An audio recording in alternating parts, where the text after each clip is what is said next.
Le travail est un sacrifice. C'est le sacrifice du présent pour le futur. Ça s'appelle la gratification différée. Ça s'appelle la maturité. C'est se sacrifier pour quelque chose et aussi pour l'esprit de quelque chose. Prenez davantage de responsabilités. Faites quelque chose pour les autres. Parce que vous faites quelque chose pour vous-même, pendant que vous faites quelque chose pour les autres. Même si vous n'en êtes pas conscient, car vous faites partie d'une communauté à travers le temps.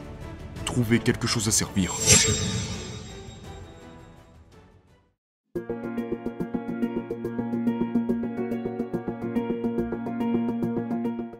Dostoïevski a écrit dans L'Idiot, à travers le personnage du prince Mishkin, que la beauté sauvera le monde.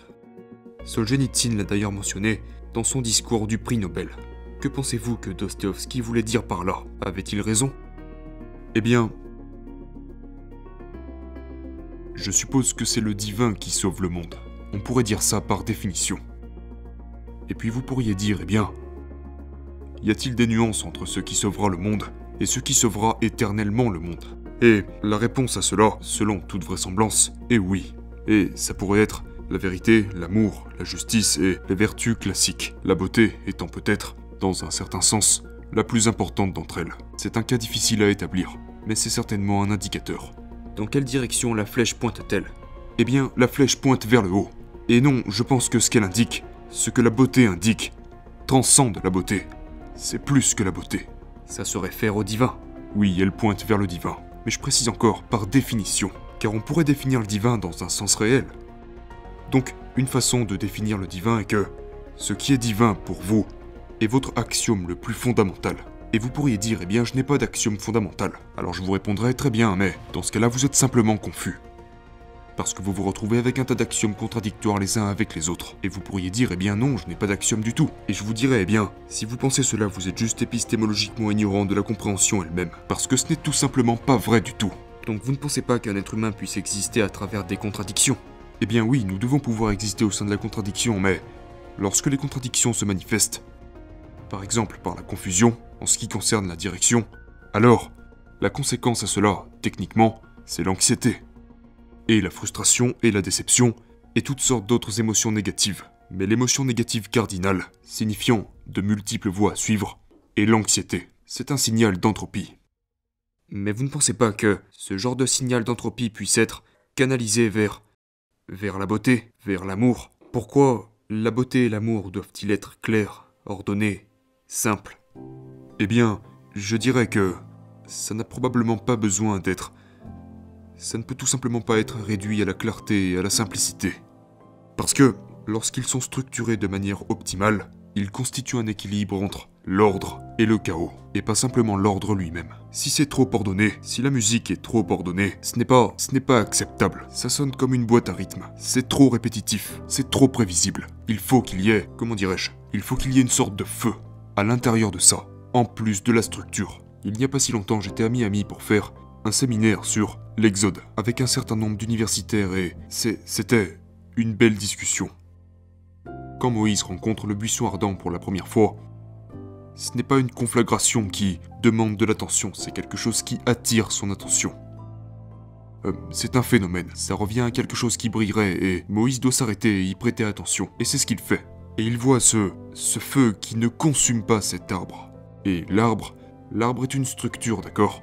C'est une structure arborescente, c'est une structure hiérarchique, c'est une structure auto-similaire, c'est une structure fractale, et c'est l'arbre de la vie, c'est l'arbre de la connaissance du bien et du mal, et le feu représente la transformation, qui se produit toujours dans chaque structure, et le fait que le feu ne consume pas le buisson dans cette représentation est une indication de l'équilibre entre la transformation et la structure. Et cet équilibre est présenté comme étant Dieu, et ce qui attire Moïse dans un certain sens, c'est la beauté. Maintenant, il y a l'effet de nouveauté et tout ça, mais ce buisson ardent lui fait le même effet qu'un tableau. C'est une bonne manière de voir les choses à propos de ça. On peut voir ça comme un magnifique tableau. Et souvent, c'est trop à gérer pour les gens. Vous savez, ma maison était, et sera bientôt à nouveau, complètement couverte de tableaux à l'intérieur. Et ça devenait difficile pour les gens d'y entrer parce que, eh bien, ma mère, par exemple, me disait « Mais pourquoi est-ce que tu veux vivre dans un musée ?» Et je lui disais, eh bien, je préfère vivre dans un musée que n'importe où ailleurs dans un certain sens. Mais la beauté est intimidante. Elle effraie les gens. Ils sont terrifiés à l'idée d'acheter de l'art par exemple, parce que leur goût se retrouve exposé. Et ils ont plutôt raison d'être terrifiés parce que les gens ont généralement de très mauvais goûts. Maintenant, cela ne veut pas dire qu'ils ne doivent pas l'encourager et le développer, mais vous savez, quand vous exposez vos goûts, vous vous exposez aussi vous-même. Même à soi-même, quand on passe devant tous les jours. Oh, certainement, absolument. C'est ce que je ressens personnellement. Oui, bien sûr, on peut avoir cette tendance à se dire « regarde comme c'est banal, regarde-moi ça comme c'est ridicule ». À quel point c'est cliché, à quel point c'est stérile, ou trop ordonné, ou même trop chaotique. Ou à quelle vitesse vous commencez à le prendre pour acquis parce que vous l'avez vu tellement de fois. Eh bien, si c'est une vraie œuvre d'art, ça n'arrivera pas. Parce que vous remarquez les petits détails, le tout est plus grand que la somme de chaque partie. Je veux dire, il y a des images, particulièrement des images religieuses, que l'on pourrait appeler des images profondes, que les gens continuent de décortiquer depuis 4000 ans. Tenez, je vais vous donner un exemple. C'est un terrible exemple. J'ai fait une série de conférences sur la Genèse. Et j'ai pu en décortiquer une grande partie, mais en aucun cas la totalité. Lorsque Dieu chasse Adam et Ève du jardin d'Éden, il place des chérubins avec des épées flamboyantes à la porte pour empêcher les êtres humains de réentrer au paradis. Et j'ai pensé, pourquoi des chérubins? Et pourquoi ont-ils des épées flamboyantes? Je comprends pas, qu'est-ce que c'est exactement? Et puis, j'ai découvert grâce à Matthew Pajot, qui a écrit un excellent livre sur le symbolisme de la Genèse, que les chérubins sont les monstres de soutien de Dieu. C'est une idée très compliquée, et il suggère qu'ils sont en partie une représentation de ce qui est difficile à intégrer dans les systèmes conceptuels. Ils ont aussi un aspect angélique ou démoniaque. À vous de choisir. Maintenant, pourquoi ont-ils des épées flamboyantes? Eh bien, une épée est un symbole de jugement et la séparation du bon grain de l'ivraie. On utilise une épée pour trancher et tailler. Et une épée flamboyante n'est pas seulement celle qui coupe, elle est aussi celle qui brûle. Mais donc, que coupe-t-elle et que brûle-t-elle? Eh bien, tu veux entrer au paradis? Elle coupera tout ce qui n'est pas parfait en toi. Mais donc, qu'est-ce que cela veut dire? Ok, eh bien, voici une partie de ce que cela veut dire. C'est quelque chose de terrible. Alors, on pourrait dire que tout le récit chrétien est ancré dans cette image. Pourquoi? Eh bien, disons que les épées flamboyantes sont le symbole de la mort. Cela semble assez évident. Disons aussi qu'elles symbolisent l'apocalypse et l'enfer. Cela ne semble pas complètement déraisonnable. Ça pourrait être une des idées. Voici donc une idée. Non seulement tu dois affronter la mort, mais tu dois affronter la mort et l'enfer avant de pouvoir accéder au paradis. Le jugement de l'enfer ainsi que toutes les choses. Tout ça est intégré dans cette image. Et une œuvre d'art, avec une image telle que celle-là, contient toutes ces informations, et elle rayonne dans un sens fondamental. Ça pénètre dans les méandres de votre esprit à des niveaux que vous ne pouvez même pas concevoir, et ça vous agrippe. C'est pour ça que les gens vont dans des musées, et restent plantés devant des tableaux qu'ils ne comprennent pas. C'est aussi pourquoi ils payent. Quel est l'objet le plus cher au monde? Si ce ne sont pas des yachts de course en fibre de carbone, ce sont certainement des peintures classiques. Ce sont des outils technologiques de haut niveau, ou c'est de l'art classique. Maintenant, pourquoi ces choses sont si chères? Pourquoi allons-nous jusqu'à construire des temples pour abriter ce genre d'images? Même les personnes laïques vont au musée. Oh, je suis laïque. Eh bien, êtes-vous déjà allé dans un musée? Oui. Est-ce que vous regardez de l'art? Oui. Eh bien, qu'est-ce qui vous fait croire que vous êtes laïque alors? Nous avons des images artistiques qui ont au moins 50 000 ans, d'accord? Qui ont survécu. Et certaines d'entre elles sont déjà profondes dans leurs symboles. Par nous, vous voulez dire les humains? Oui, on les a trouvées. Et elles ont survécu aussi longtemps que ça. Et puis, pensez à l'Europe. Les personnes laïques du monde entier font des pèlerinages en Europe. Pourquoi? Eh bien, pour la beauté. C'est évident, je veux dire, c'est vraiment évident. Et c'est en partie parce qu'il y a des choses en Europe qui sont si belles qu'elles vous coupent le souffle, d'accord? Qui vous donnent carrément des frissons. Des choses qui vous remplissent d'un sentiment d'admiration. Et nous avons besoin de voir ces choses. Ce n'est pas facultatif. Nous devons voir ces choses. Comme les cathédrales. J'étais dans la cathédrale de Vienne, et c'était terriblement beau. Terriblement beau? Eh bien oui, c'était terriblement beau. La beauté est-elle douloureuse pour vous? Est-ce la forme la plus élevée de la beauté? Est-ce que cela vous met comme au défi? Oh, absolument, oui. J'ai une plutôt bonne analyse de la statue de David de Michel-Ange qui dit « Tu pourrais être bien plus que ce que tu es ». C'est ce que dit cette statue. Et pour en revenir à cette cathédrale, nous sommes descendus dans sa partie inférieure et 3 étages d'ossements de la peste. Et ils étaient tous là. Et puis cette cathédrale est au-dessus de tout ça. Je veux dire, ce n'est pas une blague d'aller visiter un endroit comme celui-ci. Ça vous secoue au plus profond de vous-même. Et nos systèmes religieux sont devenus proportionnellement douteux. Mais leur architecture est indiscutable. La beauté est un terrible indicateur de Dieu. Et vous savez, une personne laïque dirait « Eh bien, je ne crois pas en Dieu ». Dans ce cas-là, fais comme tu veux. Tu ne peux pas avancer dans l'horizon inconnu du futur sans avoir la foi. Et tu pourrais dire « Eh bien, je n'ai pas la foi ». Dans ce cas-là, bonne chance pour l'avenir alors. Parce que tu seras quoi à part nihiliste, désespéré et anxieux? Et sinon, eh bien, quelque chose vous guidera vers l'avant. C'est la foi en quelque chose, ou en plusieurs choses, qui fait de vous un polythéiste, que je ne recommande pas d'ailleurs. Permettez-moi de vous demander, parmi tout un tas de questions que j'ai encore à vous poser, qui est Dieu? Essayons de nous faufiler jusqu'à cette question si cela est possible. Est-il même simplement possible d'en parler? Eh bien, il vaudrait mieux parce que sinon il n'y a pas de communication possible, d'accord? Il faut que ce soit quelque chose qui puisse être ramené sur Terre. Peut-être que nous sommes trop bêtes pour le faire descendre. Ce n'est pas seulement de l'ignorance, c'est aussi un peu honteux, n'est-ce pas? Parce qu'il y a de l'ignorance, et puis il y a vouloir savoir ou refuser de savoir. Et donc, vous pourriez dire, eh bien, pourrions-nous extraire Dieu d'une description du monde objectif? D'accord, Dieu ne serait-il pas simplement l'unité ultime de la réalité naturelle? Et je répondrais, eh bien, dans un sens il y a une part de vérité là-dedans, mais pas exactement parce que Dieu au sens le plus élevé est l'esprit que vous devez imiter pour vous accomplir. Maintenant, qu'en est-il de la définition biologique? L'esprit est un modèle. C'est l'esprit que vous devez imiter pour vous accomplir. Donc, c'est une sorte de... Dans un sens, quand on dit l'esprit humain, est-ce cela? C'est un principe d'animation. C'est un modèle. Et vous pourriez demander, eh bien, quel est ce modèle? Ok, eh bien, je peux vous répondre dans une certaine mesure. Imaginez que, de la même manière que vous êtes saisi par la beauté, vous êtes saisi par l'admiration. Et vous pouvez juste remarquer ça. Ce n'est pas une proposition, vous devez le remarquer. C'est comme, oh, il s'avère que j'admire cette personne. Qu'est-ce que cela veut dire? Eh bien, cela veut dire que j'aimerais être comme lui ou elle. C'est ce que l'admiration veut dire. Cela signifie qu'il y a quelque chose dans leur façon d'être qui oblige à l'imitation. C'est un de nos instincts. Ou qui inspire le respect, ou même la crainte. Ok? Qu'est-ce qui attire ton attention? Eh bien, je ne sais pas. Alors disons, ok, très bien, mais ça te prend aux tripes. Et tu veux être comme ça. Les enfants adorent les héros, par exemple. Les adultes aussi d'ailleurs, à moins qu'ils ne deviennent complètement cyniques. Personnellement, j'adore pas mal de héros. Eh bien, voilà. Et fièrement au passage. Oui, voilà. Et cette admiration, cette célébration et cette tendance à l'imitation est une adoration. C'est ce que l'adoration signifie de manière fondamentale.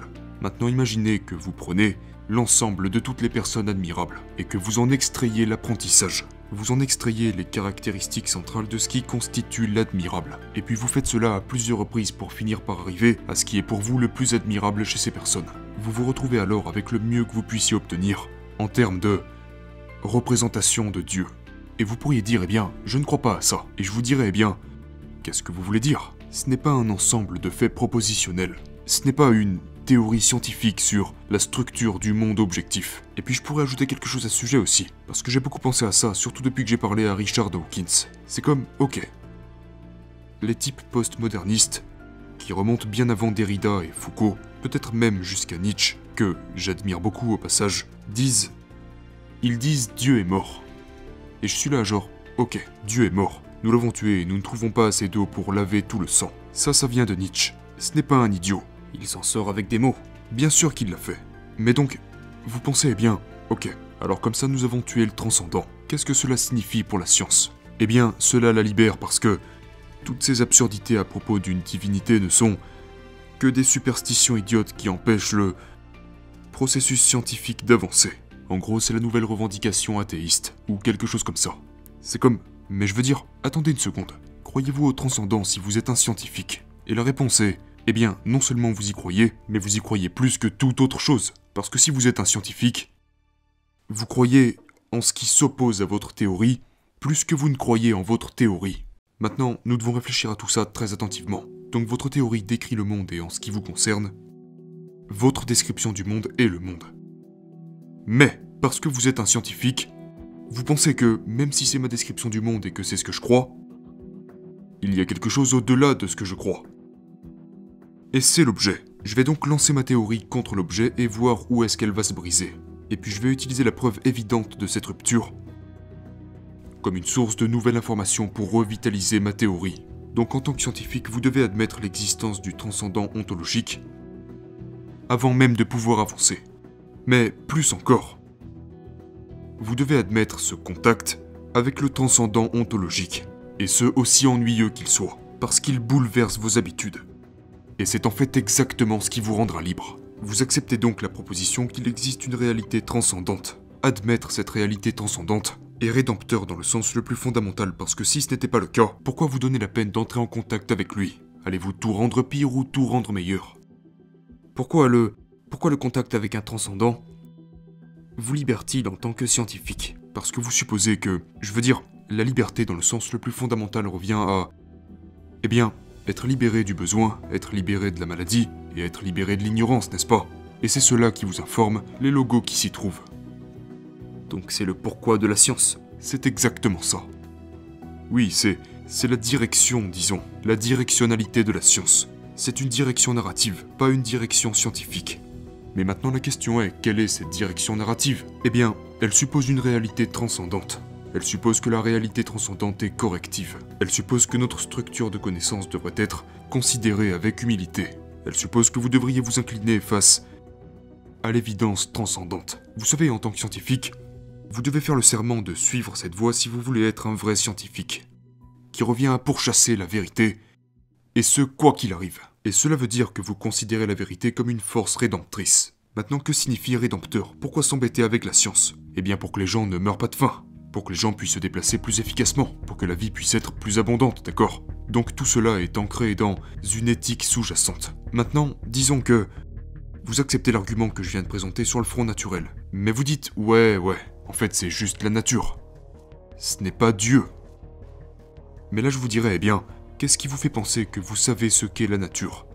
Genre, vous savez, le problème avec cet argument est que il présuppose déjà une vision matérialiste, réductionniste et objective de ce qui constitue la nature. Mais si vous êtes un scientifique, vous allez vous dire, eh bien, en fin de compte, je ne sais pas ce qu'est la nature, et je ne connais certainement pas son point d'origine ou de destination. Ainsi, lorsque je dis qu'il n'y a rien d'autre que la nature, je devrais plutôt dire qu'il n'y a rien d'autre que ce que je comprends de la nature. Donc je pourrais dire, aurons-nous une vision entièrement réductionniste des processus cognitifs?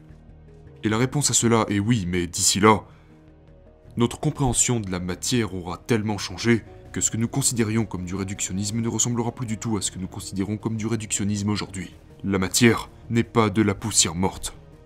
Je ne sais pas ce que c'est. Je n'ai aucune idée de ce que c'est. Mais la matière est ce qui compte. Il y a une définition pour ça. C'est une définition étrange, mais la notion que nous avons, vous savez que si vous êtes un réductionniste matérialiste, que vous pouvez réduire la complexité de ce qui est à vos hypothèses sur la nature de la matière, alors ce n'est pas une proposition scientifique.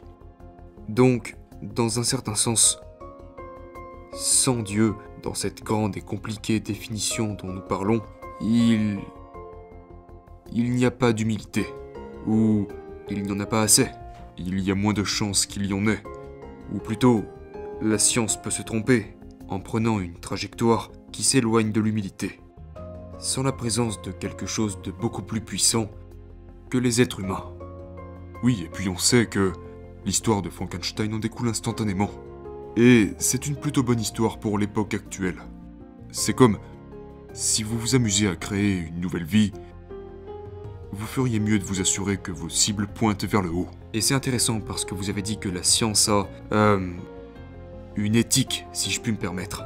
Oui, elle est intégrée dans une éthique. Eh bien, il y a... Vous savez, la science est un grand mot, et elle regroupe beaucoup de disciplines qui ont des traditions différentes, comme la biologie, la chimie, la génétique, la physique. Ce sont des communautés très différentes. Et je pense que la biologie, surtout quand on se rapproche de plus en plus de la médecine et du corps humain, a une histoire très sérieuse. Tout d'abord, elle a une histoire avec l'Allemagne nazie où des abus ont été commis et toutes ces sortes de choses. Mais elle a l'habitude de prendre ce genre de choses au sérieux. Maintenant, ce qui n'a pas l'habitude de prendre ce genre de choses au sérieux, c'est la robotique et l'intelligence artificielle. Ce qui est vraiment intéressant parce que vous savez, Vous avez parlé de moi comme d'un scientifique. Et je souhaiterais porter cette étiquette fièrement, mais souvent, les gens ne considèrent pas l'informatique comme une science. Mais néanmoins, elle deviendra, je pense, l'un des domaines scientifiques majeurs du XXIe siècle. Et on devrait prendre cela très au sérieux. Souvent, quand les gens construisent des robots ou des systèmes d'intelligence artificielle, ils les considèrent comme des jouets à bricoler. Ils trouvent ça cool. Et je le ressens aussi. Moi aussi, je pense que c'est quelque chose de cool. C'est cool. Mais, vous savez, à un certain moment, vous pourriez vous demander, est-ce qu'une explosion nucléaire serait-elle aussi cool? Ou est-ce que la pilule contraceptive est cool?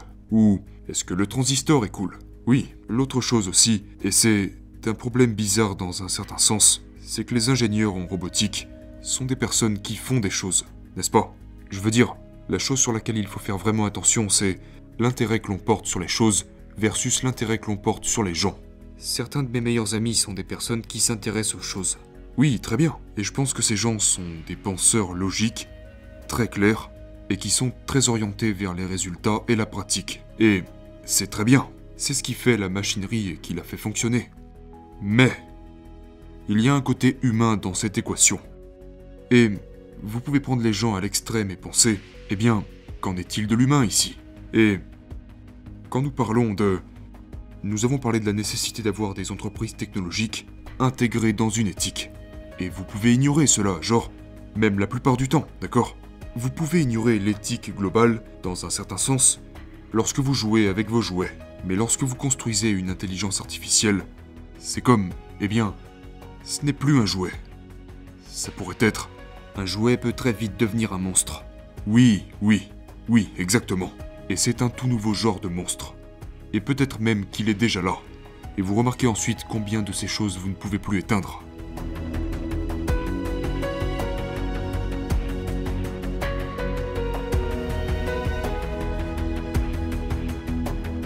Nous pouvons peut-être mourir un peu plutôt que de mourir complètement. Vous savez, je crois que c'est Alfred North Whitehead qui dit que on peut laisser nos idées mourir à notre place. D'accord? Nous pouvons avoir ces personnalités partielles que nous pouvons brûler, que nous pouvons laisser partir, avant qu'elles ne deviennent des pharaons tyranniques et que nous perdions tout ce que nous avons. Et donc oui, il existe cette morsure optimale de la mort. Et qui sait ce que cela veut dire d'optimiser cela? Et s'il était réaliste de penser que mourir suffisamment tout le temps puisse nous permettre de continuer à vivre? Et le truc, c'est qu'on le sait déjà biologiquement. Que si on ne meurt pas correctement tout le temps, eh bien, des excroissances cancéreuses commencent à apparaître. Et, je veux dire, c'est un équilibre très fin entre la productivité sur le plan biologique et la destruction de celle-ci, d'accord? La vie est un réel équilibre entre la croissance et la mort. Et donc maintenant, que se passerait-il si vous trouviez cet équilibre? Eh bien, nous le savons déjà en quelque sorte. Parce que si vous vivez votre vie correctement, pour ainsi dire, et que vous êtes assez humble pour laisser votre stupidité mourir avant qu'elle ne vous emporte, vous vivrez plus longtemps. C'est juste un fait. Mais alors, quelle est l'extension ultime de cela? Et la réponse est que nous ne le savons pas. Nous n'en avons aucune idée. Si mourir chaque jour est le moyen de progresser dans la vie, vous êtes devenu assez célèbre, la mort et l'enfer. La mort et l'enfer. Oui. Parce qu'il ne faut pas oublier la partie enfer. Ne craignez-vous pas que votre célébrité vous emprisonne dans la personne que vous étiez avant? Est-ce que vous craignez, en quelque sorte, de devenir le célèbre et brillant Jordan Peterson, l'homme en costume sûr de lui, qui est toujours à la poursuite de la vérité? Je pense que je me soucie de ça plus que toute autre chose. J'espère que je le fais. Je ferai mieux. La célébrité, dans une certaine mesure, quand vous vous regardez dans le miroir, dans le calme de votre esprit, ne vous a-t-elle pas corrompu? Sans doute. Au moins à certains égards. Je veux dire, c'est une chose très difficile à éviter, vous savez. Parce que les choses changent autour de vous. Les gens sont beaucoup plus susceptibles de faire ce que vous leur demandez, par exemple. Et donc c'est un danger parce que l'une des choses qui vous permet de mourir correctement est que les gens vous repoussent de manière optimale. C'est pourquoi autant de célébrités échappent à tout contrôle, particulièrement les personnes avec un penchant tyrannique. Parce qu'après tout le monde autour d'eux arrête de leur dire « Attention, t'es en train de dévier un peu là ». Ils rient à toutes leurs blagues, ils ouvrent toutes leurs portes, ils veulent toujours quelque chose d'eux. Le tapis rouge est toujours déroulé, eh bien, ce serait plutôt pas mal. Mais c'est faux. Si le tapis rouge vous est constamment déroulé, alors vous êtes déjà sur le chemin de la perdition. Ce n'est pas une bonne affaire. vous y arrivez juste plus efficacement que les autres. Et donc, l'une des choses que j'ai essayé d'apprendre à gérer, c'est d'avoir en permanence autour de moi des gens qui me critiquent, qui me disent genre « Regarde ça, t'aurais pu faire ça un peu mieux. T'as été un peu trop dur à ce moment. Ici, tu t'es mis inutilement des gens à dos. Tu devrais faire un peu plus de travail de fond ici. » Et je pense que la responsabilité qui en découle augmente proportionnellement à la croissance de votre influence. Et au fur et à mesure que votre influence augmente, alors cela devient une grande responsabilité. Donc, vous savez, peut-être qu'il serait intéressant pour vous de prendre un peu de repos. Voici un exemple. J'ai écrit quelques articles dernièrement sur des choses qui m'ont perturbé. Comme par exemple, la famine à venir. Et c'est difficile d'assumer ces problèmes. C'est difficile de prendre ces problèmes vraiment au sérieux. Et c'est effrayant. Et il serait plus facile d'aller au chalet avec ma femme, d'aller marcher au bord du lac et de regarder le coucher de soleil.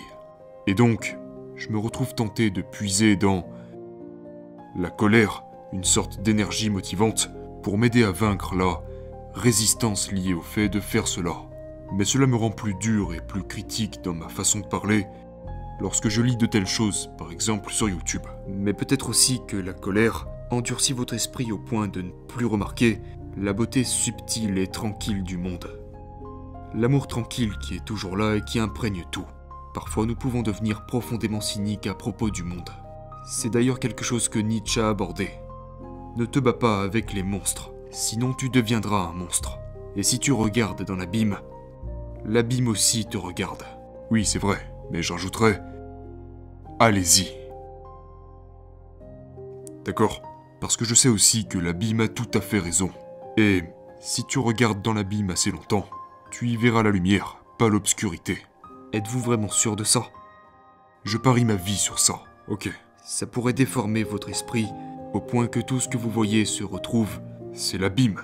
Au point de vous retrouver à ne voir plus que le mal dans le monde. Très bien, mais dans ce cas-là, je te dirais que tu n'as pas regardé assez longtemps.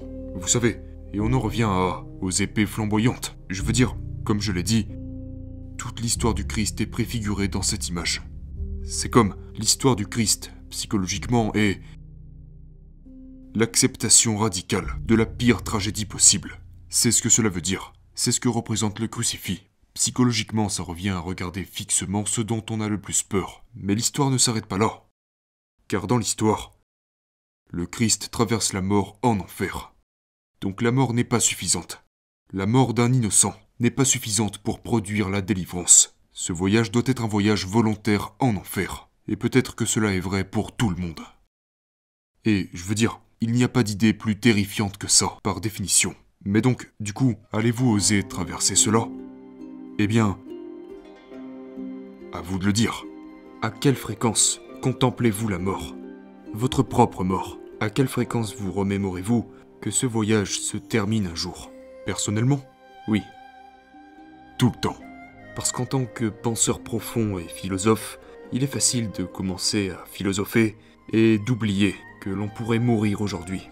L'ange de la mort est assis sur chacun de nos mots. Parlez-vous de cela? À quelle fréquence pensez-vous consciemment à tout le temps vous rappeler que vous allez mourir? Tout le temps.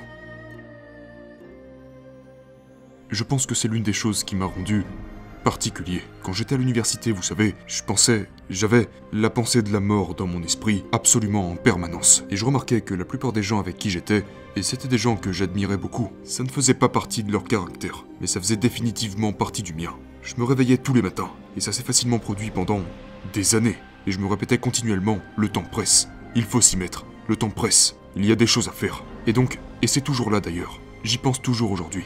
Et c'est insupportable, dans un certain sens.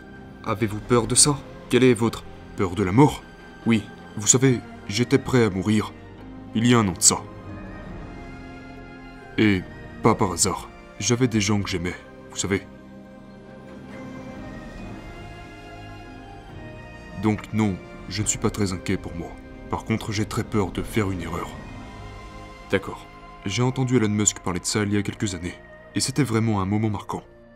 Quelqu'un l'a interrogé sur la mort et il a répondu de manière désinvolte, avant de reprendre la conversation. Il a dit « ce serait un soulagement ». Et puis il a continué la conversation. Et j'ai pensé « eh bien, vous savez, il porte beaucoup de poids sur ses épaules. Je suis sûr qu'une partie de lui pense que Ça serait juste plus facile si tout ça n'existait simplement pas. Maintenant, il l'a dit avec désinvolture, mais c'était un moment révélateur à mon avis. J'ai plus peur de l'enfer que de la mort. Vous avez plus peur de la chose qui suit la mort. Je ne sais pas si cette chose suit la mort ou si elle est toujours là, avec nous. Et je pense que nous allons le découvrir. Quel est le lien entre la mort et l'enfer?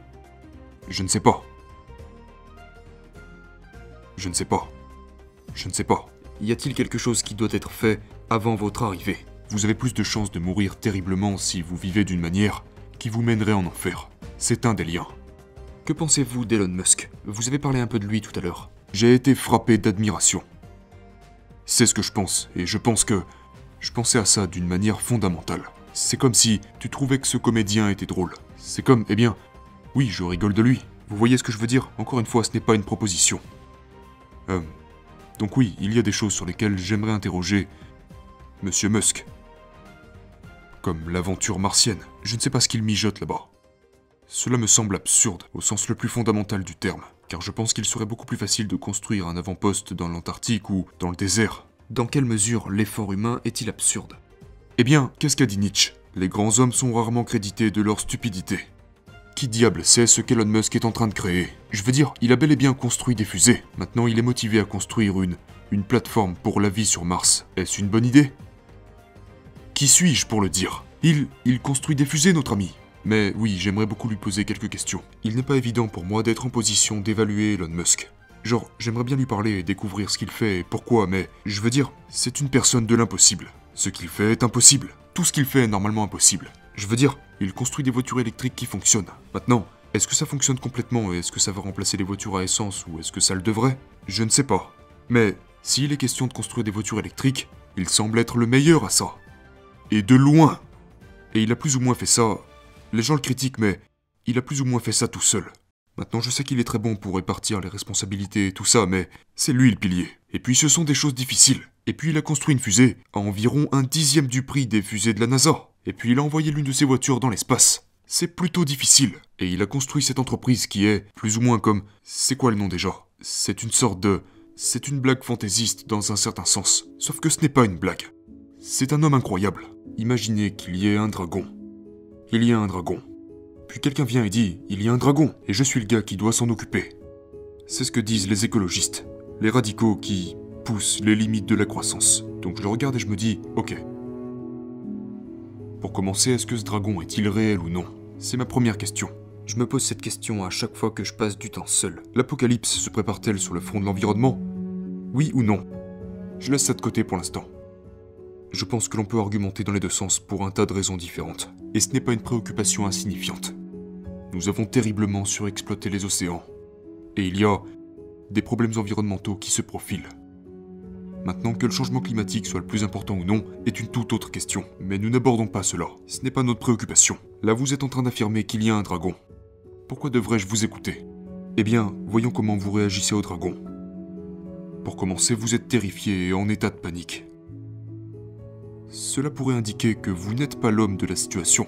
Deuxièmement, vous êtes prêt à utiliser la contrainte pour amener d'autres personnes à combattre le dragon à votre place. Donc maintenant, non seulement vous êtes terrifié, mais vous êtes un tyran terrifié. Donc je dirais, eh bien, vous n'êtes pas le Moïse dont nous avons besoin pour nous mener hors de cet exode particulier. Et peut-être même que c'est une explication neurologique, du genre, si vous avez autant peur de ce que vous affrontez, que vous êtes terrifié jusqu'à la paralysie et le nihilisme, et que vous êtes prêt à utiliser une contrainte tyrannique pour arriver à vos fins, alors vous n'êtes pas le bon leader pour cette tâche. Maintenant, j'aime beaucoup des gens comme Björn Lomborg, ou Matt Ridley, ou Marion Toupi. Et ces gens disent, bon, écoutez, nous avons des problèmes environnementaux. Et vous pourriez peut-être faire valoir qu'il y a un élément malthusien dans certaines situations, mais fondamentalement, le bilan de la race humaine est que nous apprenons très vite, toujours de plus en plus vite, à faire plus avec moins, et nous y sommes toujours arrivés. Et je dirais oui à cette idée. Et je pense à ça de manière fondamentale. Je veux dire, je fais confiance à Lomborg.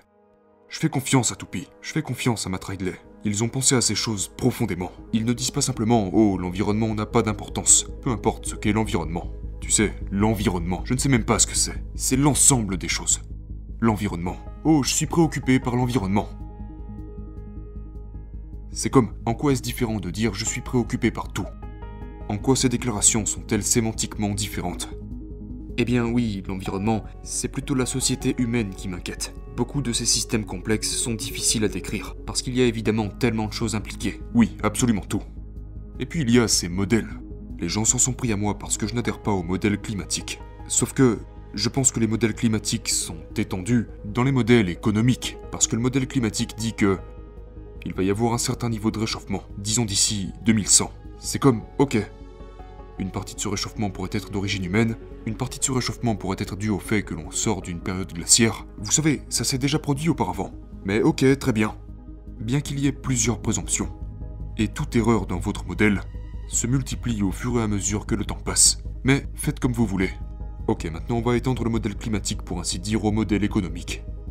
Je viens juste de faire une analyse d'un document de Deloitte, qui est la 3e plus grande entreprise des États-Unis. 300 000 employés. Des consultants de premier ordre. Ils viennent juste de produire un rapport au mois de mai. Et ce rapport dit que si nous contrôlons le problème climatique d'un point de vue économique, parce que c'est là que les modèles sont maintenant générés sur le front économique, alors maintenant nous devons modéliser l'environnement, c'est-à-dire le climat, et nous devons modéliser l'économie. Et ensuite nous devons modéliser leur interaction conjointe, puis nous devons prédire 100 ans dans le futur, puis nous devons placer une valeur monétaire sur tout cela. Puis nous devons prétendre que nous pouvons le faire, ce qui n'est pas le cas. Et ceci est notre conclusion. Nous allons passer par une période difficile de privation. Parce que si nous n'acceptons pas les limites de la croissance, nous connaîtrons une catastrophe d'ici plus ou moins 50 ans. Et donc pour éviter cette catastrophe, nous allons rendre les gens encore plus pauvres. Maintenant, pauvres à quel point? Eh bien, pas beaucoup par rapport à combien plus riches ils vont être. Mais en fin de compte, et les politiciens disent ça dans leur propre modèle, absolument plus pauvres. Absolument plus pauvres qu'ils ne le seraient si on les laissait tranquilles. Mais donc je me suis mis à penser, ok, plus pauvres, c'est ça? Qui? Eh bien, regardons ça biologiquement. Nous avons une hiérarchie, ok? De stabilité et de sécurité. C'est une hiérarchie, ou un type de hiérarchie. Maintenant, vous allez stresser une hiérarchie comme celle-là, une hiérarchie sociale. Donc il y a des oiseaux dans un environnement, et une grippe aviaire arrive. Maintenant, vous regardez les oiseaux dans la hiérarchie sociale, et les oiseaux qui sont au bas de la hiérarchie sont les oiseaux qui ont les plus mauvais nids. Ce sont donc les nids les plus exposés au vent, à la pluie, au soleil, mais aussi les plus éloignés des sources de nourriture et les plus exposés aux prédateurs. Et donc ces oiseaux sont stressés. C'est ce qui arrive à ceux qui sont en bas de la hiérarchie. Vous êtes plus stressé parce que votre vie est plus incertaine. Donc vous êtes plus stressé, votre fonction immunologique est compromise à cause de ça. Vous sacrifiez le futur pour le présent, puis une grippe aviaire arrive, et les oiseaux meurent de bas en haut. C'est ce qui arrive dans toutes les épidémies. On meurt de bas en haut. Ok, on dit que quand l'aristocratie attrape un rhume, la classe ouvrière meurt d'une pneumonie. Très bien, donc maintenant on veut rendre les gens encore plus pauvres. Ok, qui? Eh bien nous savons qui est-ce qu'on appauvrit quand on essaye de rendre les gens encore plus pauvres. Nous rendons les gens qui sont déjà pauvres plus pauvres. Et qu'est-ce que ça veut dire? Cela veut dire qu'ils meurent. Et donc, ce que les consultants de Deloitte disent en gros, c'est que, eh bien, vous savez, c'est assez malheureux, mais d'après nos calculs, beaucoup de gens pauvres vont devoir mourir pour que beaucoup d'autres pauvres ne meurent pas dans le futur. Ok, mais attendez une seconde là. Laquelle de ces deux choses suis-je censé considérer avec certitude? Est-ce les pauvres gens que vous allez hypothétiquement sauver dans 100 ans? Ou est-ce les vrais pauvres gens que vous allez réellement tuer dans les 10 prochaines années?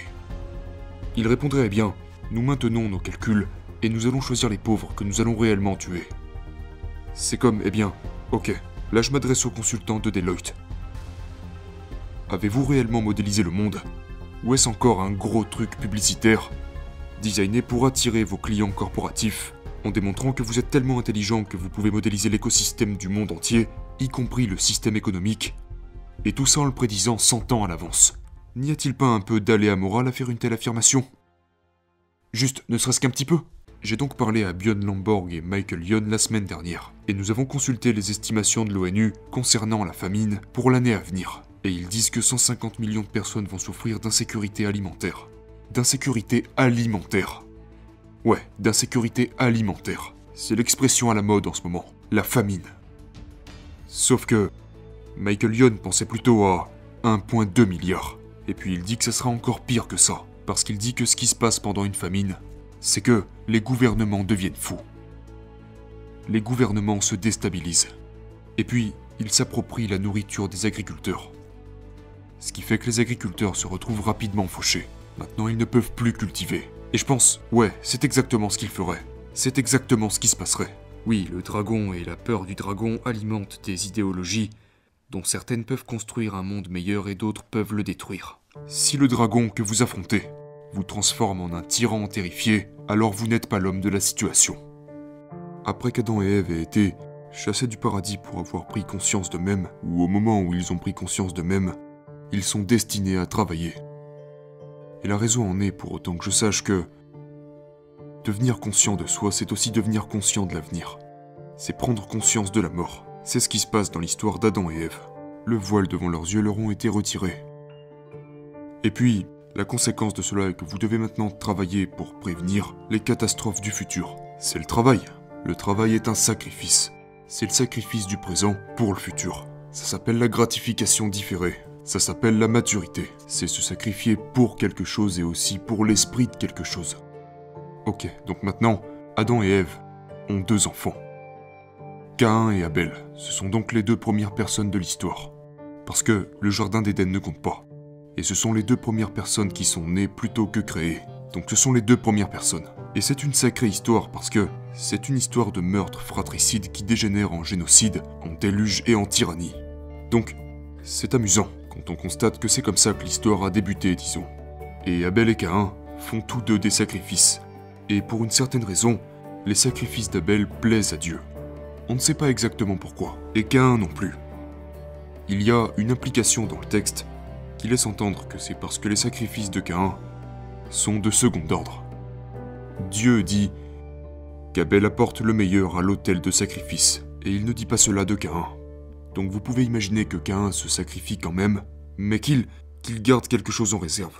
Il n'y va pas à fond, il n'apporte pas le meilleur de lui-même à la table, il n'offre pas le meilleur de lui-même à Dieu. Et donc, Abel prospère comme un fou, et tout le monde l'aime, et il obtient exactement ce dont il a besoin et ce qu'il veut exactement quand il en a besoin et quand il le veut. Il est le favori de Dieu. Et Caïn porte ce terrible fardeau tout en continuant de travailler, sauf que ses sacrifices sont rejetés.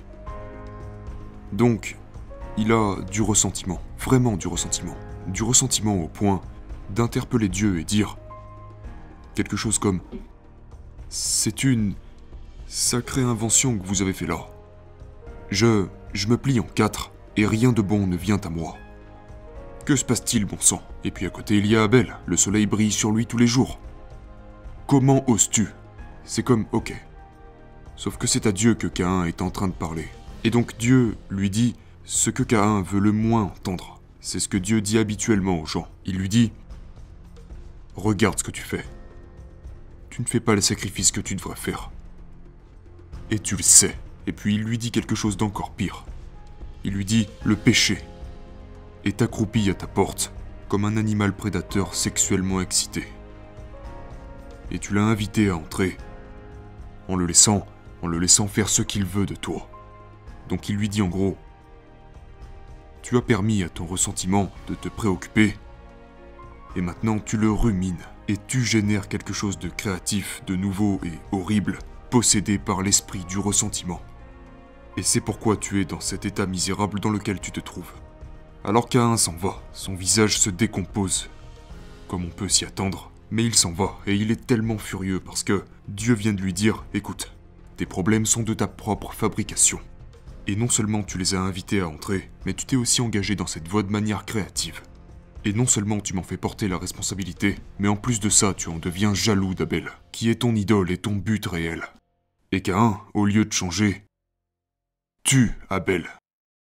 D'accord? Et les descendants de Caïn sont les premières personnes à fabriquer des armes de guerre. Et donc c'est... Ok. Vous voulez savoir ce que j'en pense? C'est l'éternelle histoire de l'humanité, et elle se déroule en ce moment même, mais à un rythme des milliers de fois plus rapide. Puis-je vous présenter une vérité difficile? Peut-être pas une vérité, mais une pensée que j'ai, qui est que il n'est pas toujours facile de savoir qui, parmi nous, sont comme Caïn, ça c'est sûr. Et Le ressentiment, il est possible de vous imaginer comme la personne qui a un ressentiment envers une vision du monde particulière qui vous préoccupe vraiment. Oui, eh bien, j'ai parlé de ça avec un bon ami à moi la semaine dernière, et nous allons le publier. Parce que j'ai dit, est-ce que j'ai vraiment une animosité particulière contre la gauche? Disons, eh bien, oui, probablement. Ok, pourquoi? Eh bien, tout d'abord, je suis un professeur d'université. Et ce n'est pas comme si les universités étaient menacées par la droite. Elles sont à 100% menacées par la gauche. Et elles ne sont pas juste un peu menacées, elles sont terriblement menacées. Et cette menace a rendu impossible pour moi de continuer dans ma profession comme je le faisais. Et cela m'a aussi coûté ma pratique en tant que psychologue clinicien. Et ce n'est pas encore fini parce que j'ai une dizaine de procès contre moi de la part du collège des psychologues. Parce qu'ils ont permis à n'importe qui de se plaindre de moi. Et ce n'importe où dans le monde pour n'importe quelle raison. Et puis ils ont le choix de poursuivre cela avec des enquêtes, ce qui est une punition en soi. Et c'est ce qu'ils font. Et puis j'ai été torturé, presque à mort, plusieurs fois, par de mauvais acteurs de la gauche. Maintenant j'ai eu ma part de droite radicale, mécontente de ce que j'ai pu dire. Mais personnellement, c'est toujours venu de la gauche. Et pas seulement moi, ma famille aussi. J'ai mis ma famille en danger de façon importante. J'ai mis ma famille en danger de pas mal de manières. Et constamment. Pas une fois ou deux, parce que beaucoup de gens se font congédier une ou deux fois. Mais j'ai été congédié genre une quarantaine de fois. Et je connais maintenant environ 200 personnes qui ont été congédiées. Et je peux vous dire sans aucun doute que c'est l'une des pires expériences de leur vie. Et ce, même si ça ne leur arrive qu'une seule fois. Et donc, ai-je un peu d'animosité envers cela? Oui.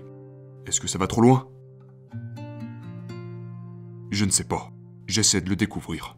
La première chose que je fais en tant que psychologue si quelqu'un vient me voir et me dit qu'il est déprimé, c'est de me poser une question. Bon, qu'est-ce que cette personne veut dire par là? Je dois donc le découvrir. Parce que peut-être qu'elle n'est pas déprimée, peut-être qu'elle est juste hyper anxieuse ou obsessionnelle. Il y a plusieurs formes d'émotions négatives puissantes. Il faut donc d'abord les différencier. Et puis la prochaine question que vous devez vous poser est la suivante. Êtes-vous déprimé? Ou avez-vous une vie horrible? Ou est-ce une combinaison des deux? Donc si vous êtes déprimé, d'après ce que je sais, vous n'avez pas une vie horrible. Vous avez des amis, vous avez une famille, vous avez une relation intime, vous avez un travail ou une carrière. Vous êtes à peu près aussi instruit que vous devriez l'être étant donné votre intelligence. Vous utilisez votre temps en dehors du travail avec sagesse. Vous n'êtes pas dépendant à l'alcool ou à d'autres tentations. Vous êtes engagé dans la communauté dans un sens fondamental, et tout cela fonctionne. Maintenant, si vous avez tout ça et que vous vous sentez vraiment mal, vous êtes soit malade, soit déprimé.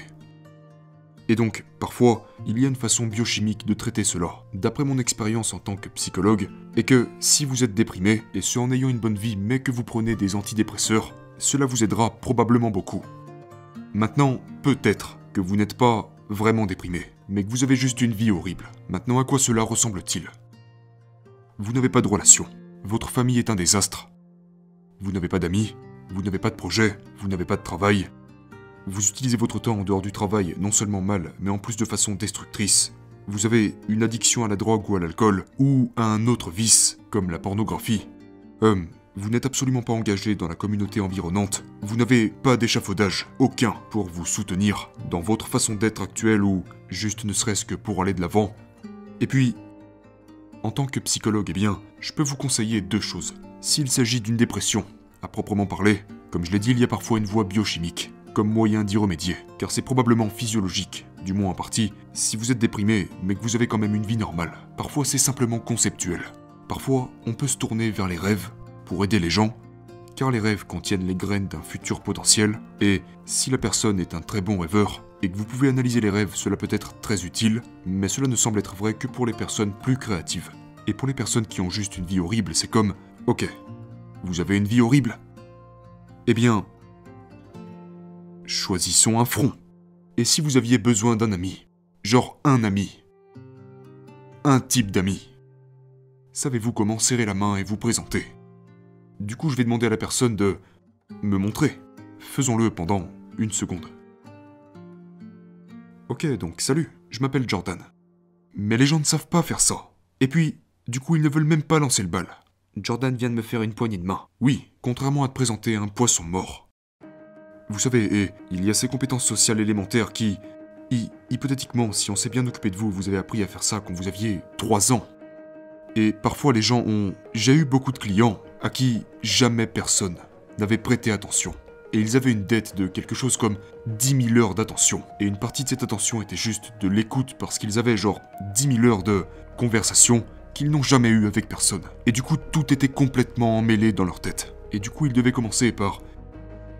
J'ai eu un client en particulier, j'ai travaillé avec cette personne pendant 15 années. Et ce qu'elle voulait de moi, c'était juste que je la ferme pendant 50 minutes. Ce qui était très dur pour moi. Et elle voulait juste me dire ce qui lui était arrivé. Et puis, ce qui se passait, c'est que seulement après avoir fini de me parler, alors je pouvais discuter un peu avec elle.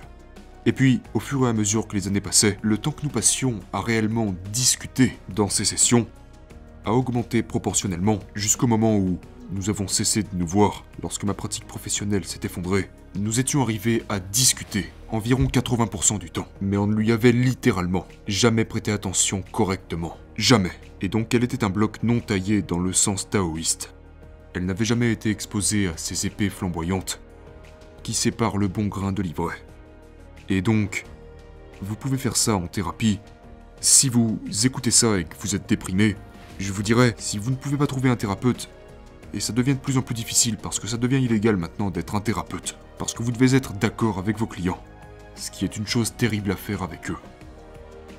Tout comme il est terrible de s'y opposer arbitrairement. Dans ce cas-là, vous pourriez suivre le programme d'auto-écriture en ligne, car il vous aide à écrire une autobiographie. Et donc, si vous avez des souvenirs vieux de plus de 18 mois qui vous dérangent encore quand vous y pensez, c'est qu'une partie de vous-même y est renfermée. Une partie non développée de vous, piégée là-dedans. C'est une façon métaphorique d'y penser, c'est pourquoi ça a toujours une signification émotionnelle. Vous pouvez donc écrire sur vos expériences passées, mais je vous conseillerais d'attendre au moins 18 mois s'il vous est arrivé quelque chose de grave, car autrement vous risquerez de vous blesser à nouveau en reparlant à l'écrit. Vous pouvez aborder l'idée d'entamer une autobiographie, et dans ce programme il y a une analyse des défauts et des vertus. C'est le programme en ligne dont je vous parle. Et puis, il y a un exercice d'écriture guidée qui vous aidera à faire un plan d'avenir. Et les jeunes personnes qui font ça peuvent aller à l'université. Les jeunes personnes qui acceptent de passer 90 minutes, de suivre ce programme, c'est juste 90 minutes. Ils se retrouvent avec 50% de chances en moins d'abandonner leurs études. C'est tout ce qu'il faut. Souvent, le premier pas est extrêmement difficile. Oh mon Dieu, parfois c'est bien pire que ça. Vous savez, j'ai eu des clients qui étaient tellement déprimés qu'ils ne pouvaient littéralement plus sortir de leur lit. Mais alors, que pouvait être leur premier pas? Est-ce que tu peux t'asseoir au moins une fois aujourd'hui? Non. Alors est-ce que tu peux te tenir sur tes coudes au moins une fois aujourd'hui? Genre, je veux dire, vous réduisez le dragon jusqu'à ce que vous en trouviez un qui soit conquérable et qui vous fasse avancer. C'est un intitulé pour la vie. Passez en revue les dragons de votre vie jusqu'à ce que vous en trouviez un que vous puissiez conquérir. Et cela vous donnera un petit morceau d'objectif, à la hauteur de la difficulté que vous rencontrez, mais le côté positif à ça, parce que vous pouvez trouver ça comme quelque chose de déprimant. Oh, donc vous voulez dire que je dois commencer par m'asseoir? Eh bien, si tu n'y arrives pas pour l'instant, alors oui, c'est ce que tu dois faire. Mais donc le côté positif à ça, c'est le problème avec la distribution de Pareto. C'est que les agrégats augmentent de manière exponentielle. Mais les échecs aussi, c'est ça le truc. Les agrégats augmentent exponentiellement, donc une fois que vous avez commencé à faire rouler la boule de neige, elle peut très rapidement prendre de l'ampleur. Et cette personne dont j'ai parlé était incapable de s'asseoir avec moi dans un café lors de notre première rencontre, simplement pour parler, et ce même si j'étais son thérapeute. Sauf qu'à la fin de notre travail, elle faisait des événements stand-up. Donc, vous savez, ça a pris des années. Mais vous savez, la plupart des gens ne participent pas à des événements stand-up, donc c'est une sacrée réussite. Elle lisait aussi ses propres poésies sur scène. Donc, pour quelqu'un qui était pétrifié par l'anxiété sociale, et qui au début a dû commencer très très petit, c'est un sacré accomplissement. Oui, tout commence par un seul pas. Avez-vous des conseils pour les jeunes qui sont encore à l'école par exemple? Beaucoup de gens attendent de vous des conseils pour trouver la force, de se chercher et de se trouver. Prenez davantage de responsabilités. Faites quelque chose pour les autres. Parce que vous faites quelque chose pour vous-même, pendant que vous faites quelque chose pour les autres. Même si vous n'en êtes pas conscient, car vous faites partie d'une communauté à travers le temps. Trouvez quelque chose à servir. Comme quelqu'un à aider, trouvez quelqu'un à aider, un problème à résoudre, trouvez un travail, faites de votre mieux avec les clients, ne vous comportez pas comme un prétentieux. Quand vous êtes jeune, vous allez trouver des emplois de débutants. Qu'est-ce que tu veux de plus? Tu veux être le patron? Qu'est-ce que tu connais? Tu connais rien du tout. Tu peux être le patron de ton travail. Tu sais, si tu travailles dans une épicerie ou une supérette, en supposant que tu ne travailles pas pour des tyrans terrifiés, tu peux être gentil avec les clients, tu peux développer tes compétences sociales, tu peux apprendre à connaître les relations patron-employé, tu peux te présenter 15 minutes en avance et repartir 15 minutes après l'heure. Genre, tu peux beaucoup apprendre dans un emploi de débutant. Et je vais vous dire un truc. Si vous prenez un emploi du bas de l'échelle, et que vous apprenez, et que c'est un endroit raisonnablement décent, vous ne resterez pas longtemps dans un emploi de premier échelon. Parce que toute personne qui est compétente cherche désespérément d'autres personnes compétentes. Et si vous y allez et que vous vous montrez compétent, bien sûr qu'il y aura une période d'essai. Mais si vous vous montrez compétent, toutes sortes de portes dont vous ne soupçonniez même pas l'existence vont commencer à s'ouvrir à vous. L'un des chapitres de mon livre est consacré au fait de mettre de l'ordre chez vous. Et vous pourriez penser, mais par où commencer? Eh bien, fais ton lit. Tu sais, en fait, il m'a fallu beaucoup de temps dans ma vie avant de faire mon lit régulièrement le matin. La majeure partie de ma vie était plutôt en ordre, mais c'était une chose que j'ai mis longtemps à régler. Tout comme plier mes vêtements dans mon placard. Maintenant, tout ça est en ordre. Pas tout, mais je suis en train de nettoyer quelques tiroirs en ce moment, mais... Et remarquez ce qui vous dérange dans votre chambre. Il vous suffit de regarder. C'est comme, ok, je suis dans ma chambre. Est-ce que j'aime cette chambre? Non, elle me dérange. Ok, pourquoi? Eh bien, la peinture s'écaille un petit peu là-bas. Il y a de la poussière par là. La moquette est sale. Ce coin là-bas est assez moche, la lumière n'est pas très bonne et... Mon armoire à vêtements est en désordre, donc je n'ai même pas envie de l'ouvrir. Ok, effectivement, c'est beaucoup de problèmes. Ça craint, mais c'est aussi beaucoup d'opportunités. Alors choisis quelque chose et améliore-le. Quelque chose qui vous dérange. Ouais, mais pas trop. Donc, la règle est... de choisir une solution que vous savez être. D'abord, choisissez un problème. Puis choisissez une solution qui pourrait aider, que vous pourriez entreprendre, que vous allez entreprendre. Vous devez donc négocier avec vous-même. C'est comme, je ne nettoierai pas cette pièce. Comment tu peux dire ça? Eh bien, je suis ici depuis 10 ans et je ne l'ai jamais nettoyé. De toute évidence, c'est un bien trop gros dragon pour toi. Mais est-ce que tu pourrais nettoyer, genre, un tiroir? Essaye pour voir. Essaye de te visualiser à être heureux en ouvrant ce tiroir. Maintenant, tu peux penser, c'est stupide. Eh bien, t'es sûr de ça? Peut-être que c'est ton tiroir à chaussettes, que j'ai nettoyé dans ma chambre l'autre jour au passage. Tu vas ouvrir ce tiroir tous les matins. Ça représente peut-être 30 secondes de ta vie chaque jour. Ok, donc ça fait 3 minutes par semaine, ça fait 12 minutes par mois, ça fait 2 heures par an. Donc peut-être que votre vie est faite de... Si vous avez 16 heures par jour, faisons le calcul. 5, 12 par heure, 12 tranches par heure, 144 tranches en 12 heures. Ouais, disons 200. 200 tranches de 5 minutes. C'est ça vos journées. Jordan Peterson vient de faire un calcul de combien de morceaux de 5 minutes il y a dans une journée. Et je suis presque sûr que c'est quasiment ça. Oui, c'est approximativement ça. C'est approximatif. 200 tranches de 5 minutes. Et ils se répètent. Beaucoup d'entre eux se répètent. Donc si la majeure partie d'entre elles sont bonnes, une seule tranche de 5 minutes sera insignifiante. C'est comme genre, qui s'intéresse de savoir à quoi ressemble mon tiroir à chaussettes? Ça intéresse personne. Ok l'ami, mais c'est de ta vie dont on parle là. Les choses que tu répètes tous les jours. Les choses banales. Vous vous dites peut-être, je pense que je pourrais réussir toutes ces choses banales. C'est la règle du jeu. Je veux dire, si toutes ces banalités sont correctement en place, maintenant vous pouvez jouer, parce que toutes les banalités sont en place. Et c'est tout à fait vrai. Donc, avec les enfants par exemple, imaginez que vous voulez que vos enfants jouent entre eux.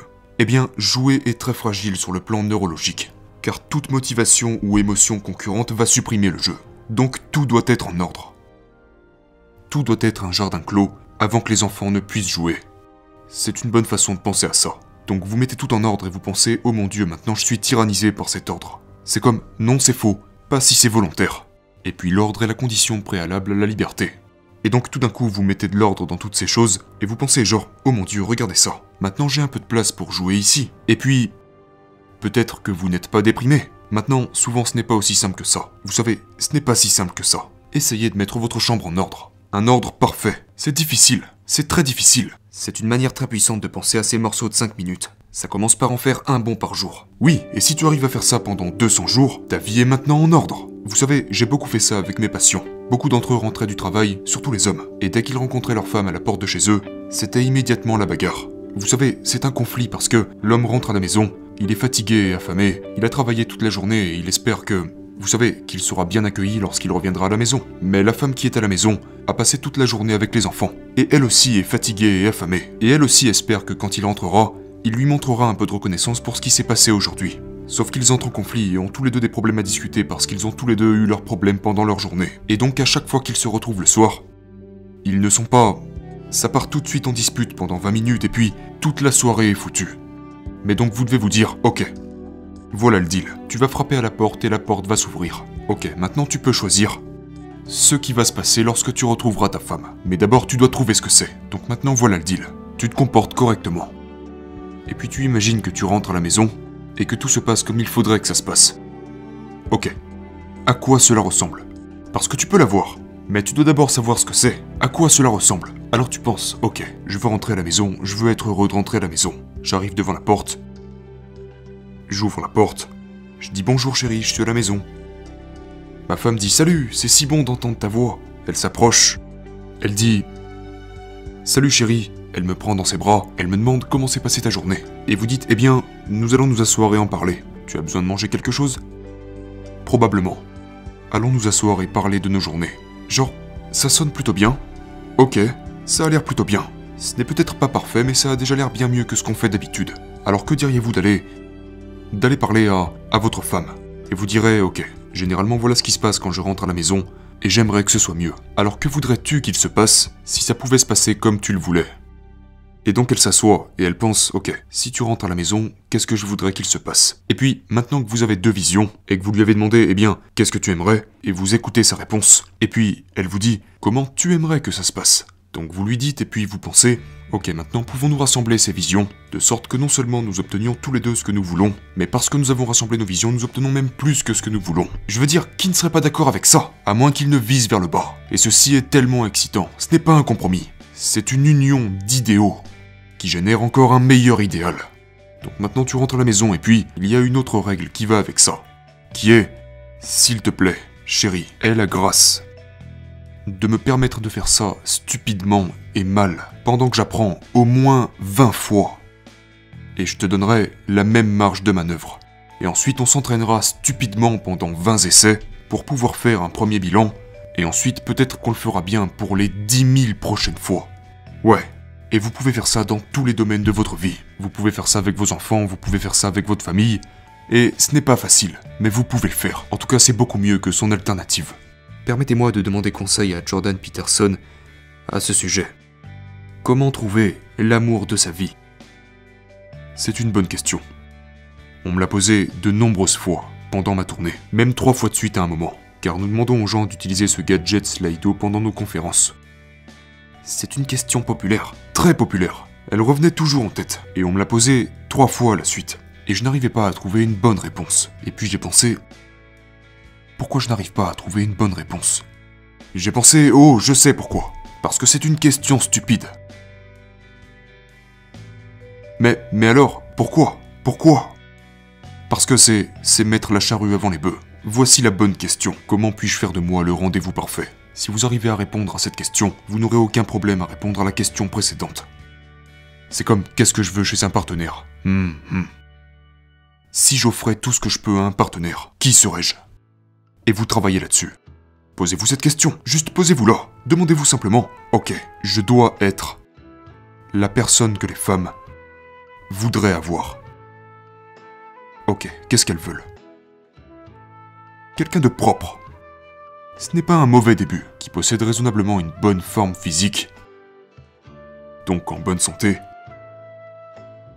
productif, généreux, honnête, qui est prêt à retarder la gratification. C'est comme si vous dansiez avec la femme. Genre, qu'est-ce qu'elle fait? Que faites-vous tous les deux? Eh bien tout ça est à modeler, et il y a différents exemples qui se manifestent autour de vous. C'est la musique, c'est les modèles d'être, c'est la musique. Maintenant serez-vous capable de vous aligner gracieusement avec ces modèles?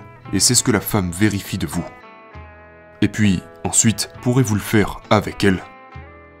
Pourrez-vous le faire de manière ludique et attentive, et garder vos mains baladeuses pour vous pendant au moins 1 minute? Et donc, pouvez-vous danser de manière ludique? Vous pouvez visualiser ça dans votre imagination, et vous allez voir la réponse. Vous la verrez. Vous la verrez. Et puis vous pensez, eh bien, à quelle distance est-ce que je me trouve de ces choses? Et généralement, la réponse à cette question est que il y a un abîme plutôt horrible qui vous sépare de cet idéal. Mais plus vous vous efforcez d'offrir aux autres ce dont ils ont besoin et ce qu'ils veulent, plus les gens feront la queue pour jouer avec vous. Et donc c'est la mauvaise question. Il s'agit plutôt de savoir comment être le meilleur partenaire possible. Maintenant vous pourriez penser, eh bien, si je fais ça, les gens vont juste profiter de moi. Et c'est l'objection non naïve, d'accord? Parce que les personnes naïves pensent, eh bien, je vais être bon et tout le monde me traitera convenablement. Le cynique dirait, si je suis bon, quelqu'un viendra prendre ma place. Et alors vous pensez, eh bien, que faites-vous de cette objection? Et la réponse est, eh bien vous en tenez compte.